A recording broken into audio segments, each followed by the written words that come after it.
Elvis is King by Jonah Winter. Illustrated by Red Nose Studio.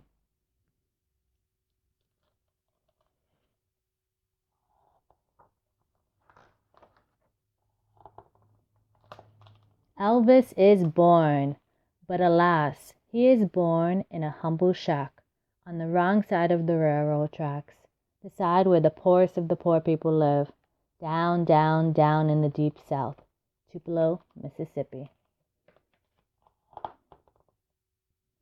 Elvis's daddy is arrested.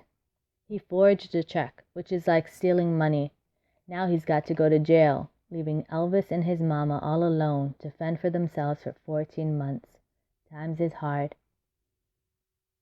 Tiny Elvis sings in church because he feels it through and through, because there ain't nothing better for the soul than singing, because singing is the reason Elvis was brought into this world. County Fair Talent Show. Look at little Elvis up on stage, shy as he can be, 10 years old. So small he has to stand on a chair to reach the microphone.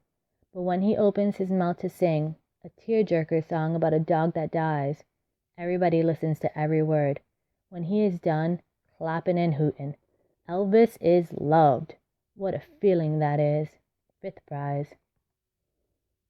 Hardware store guitar. There it is, hanging from a strap behind the counter. With pennies she saved, Mama buys her 11-year-old birthday boy the most important gift he will ever receive.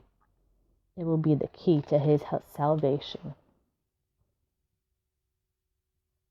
Elvis sings in school, and he plays his little guitar too, all the time. Sure, it gets him in trouble, but that's nothing compared to the joy it brings him. The moment in the African American church. From the dusty road, little Elvis hears some gospel singing, goes to peek in the window, and good Lordy mercy, he ain't never heard nothing that sweet before. The first cheeseburger ever eaten by Elvis. It is the first of many cheeseburgers Elvis will eat, bought with pennies his mama has saved, at the diner in tiny downtown Tupelo, where everybody stares, 'cause mama ain't wearing no shoes. Snicker, snicker, snicker. Exit from Tupelo. With all their belongings packed into the rusty 39 Plymouth, Mama, Papa, and 13-year-old Elvis head for the open road to Memphis to start a new life, hopefully a better one. But on their first night there, without enough money to buy even 3 cheeseburgers, they dine on peanut butter and banana sandwiches in the car, which is also where they spend the night. Elvis's first apartment in Memphis. And so it goes. Elvis, Mama, and Papa all cooped up in one dirty room, sharing a bathroom down the hall with their neighbors. It is a rough part of town. It is what they can afford. Elvis's first job. With a mama who's often sick and a daddy who don't work much, teenage Elvis is the one who makes what little money his family has, working nights as a ticket taker at a movie theater. And so it comes to pass that this poor boy falls asleep a lot in class. Train, train, coming round, round the bend. What would you do if you were just a poor country boy in the big city, aching to be something more, craving to be loved the way a starving dog craves food? What crazy plans might you concoct, lying in bed at night, listening to the freight trains passing by?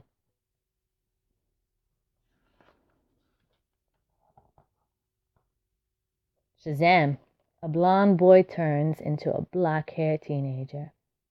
With the help of some hair dye and hair wax, teenage Elvis changes himself into something that turns people's heads. The green pants, the pink shirts, the checkered jackets, all bought at a second-hand store. It all adds up to, look at me. High school talent show.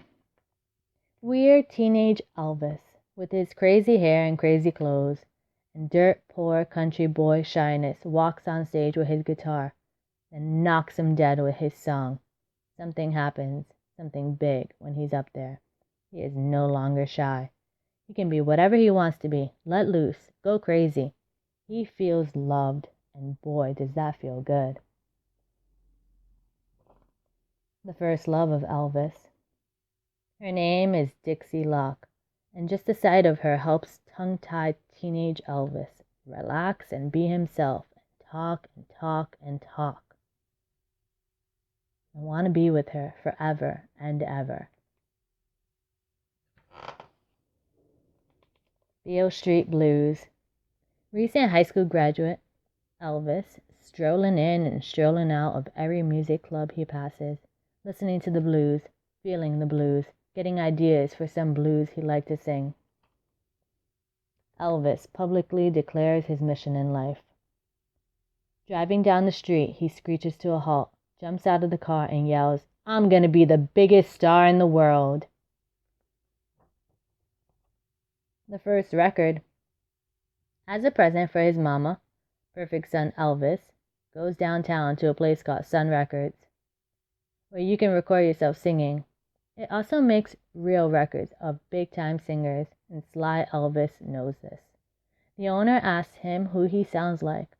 "I don't sound like nobody," he says, then pays $3.98 to record a song called My Happiness. This is the first song recorded by Elvis, though no one hears it but a couple of people. The call from the record company. When tired Elvis gets home from his day job driving a truck, his mama tells him he got a call on the neighbor's phone because they can't afford one.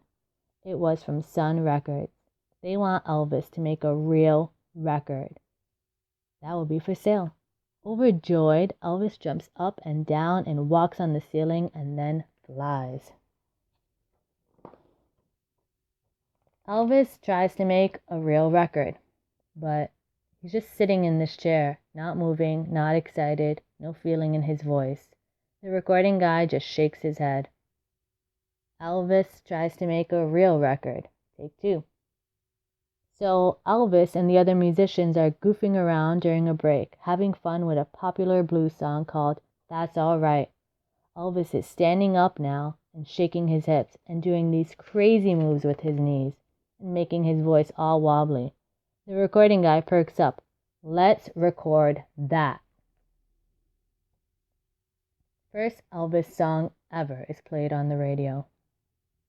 But Elvis is nowhere to be seen. He's hiding out in a movie theater. He's scared.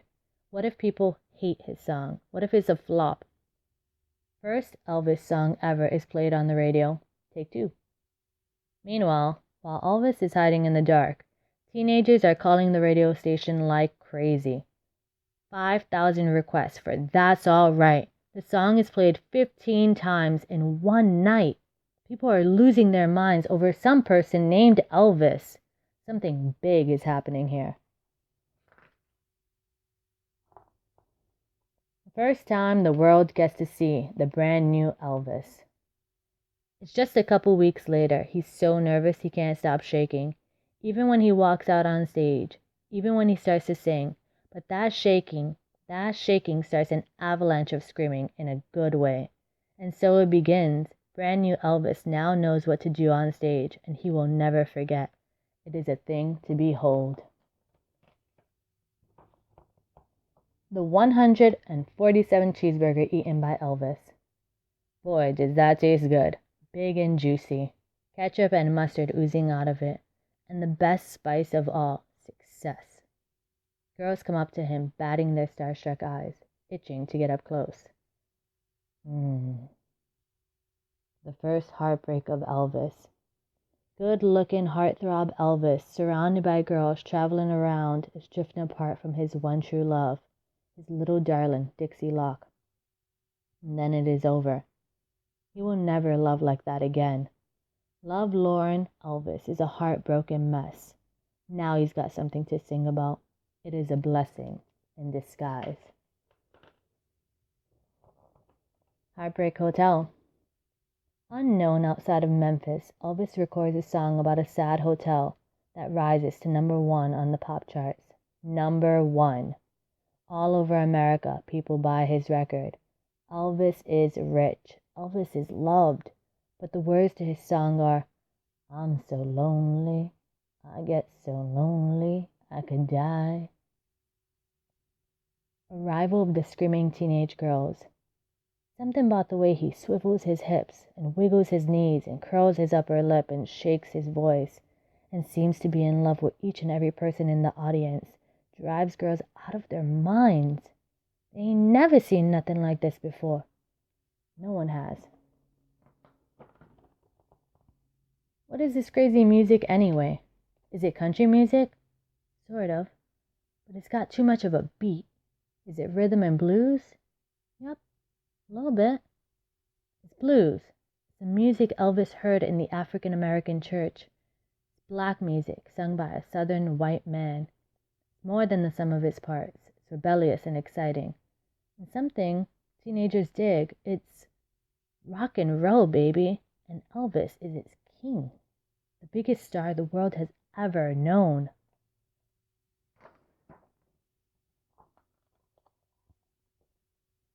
Elvis Presley was born on January 8, 1935, in Tupelo, Mississippi, to the impoverished Gladys and Vernon Presley, and he died at his mansion, Graceland, in Memphis, Tennessee, on August 16, 1977, one of the wealthiest and most famous performing musicians in history.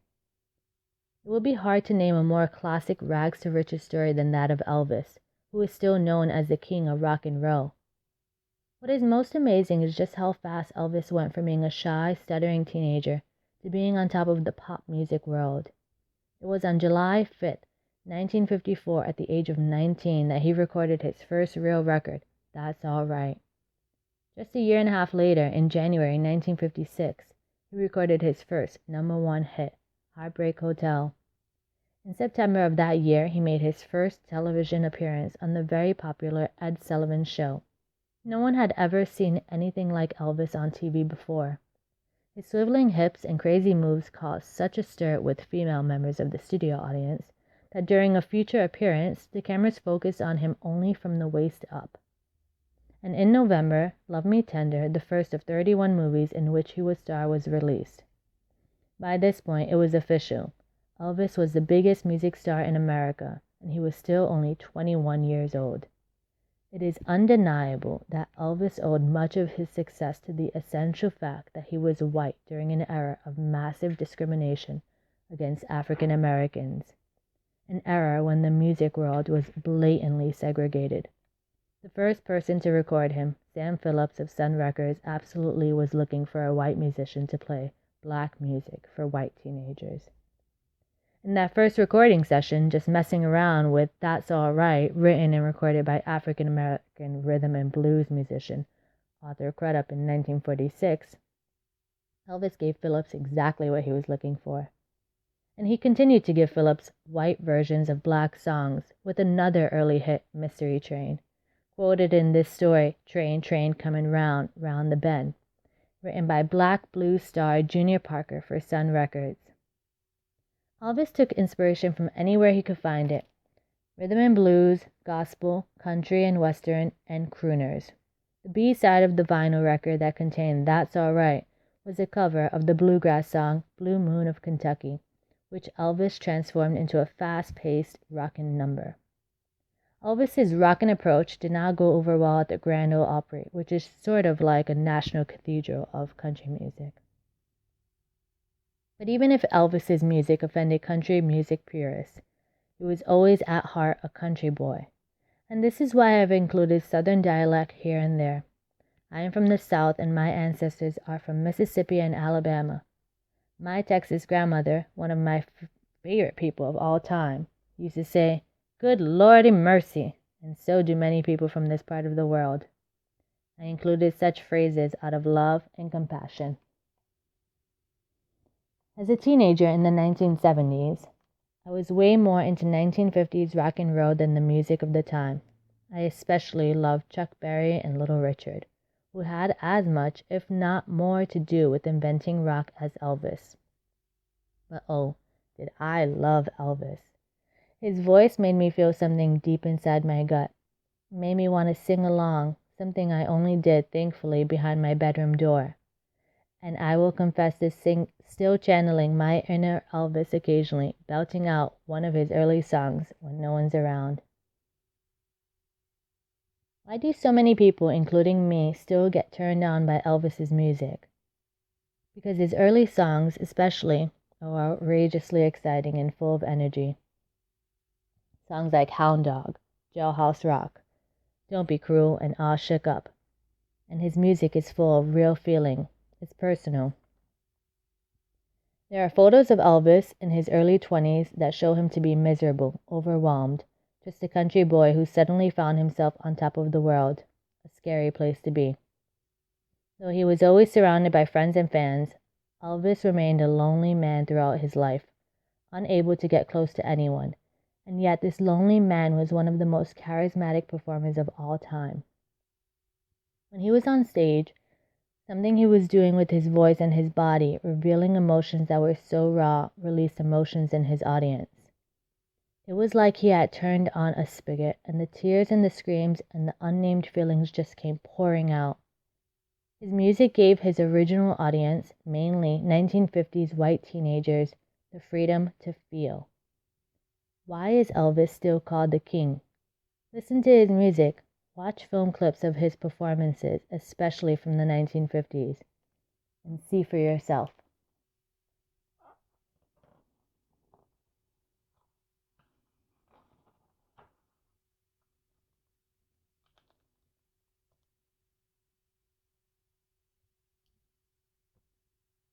The end.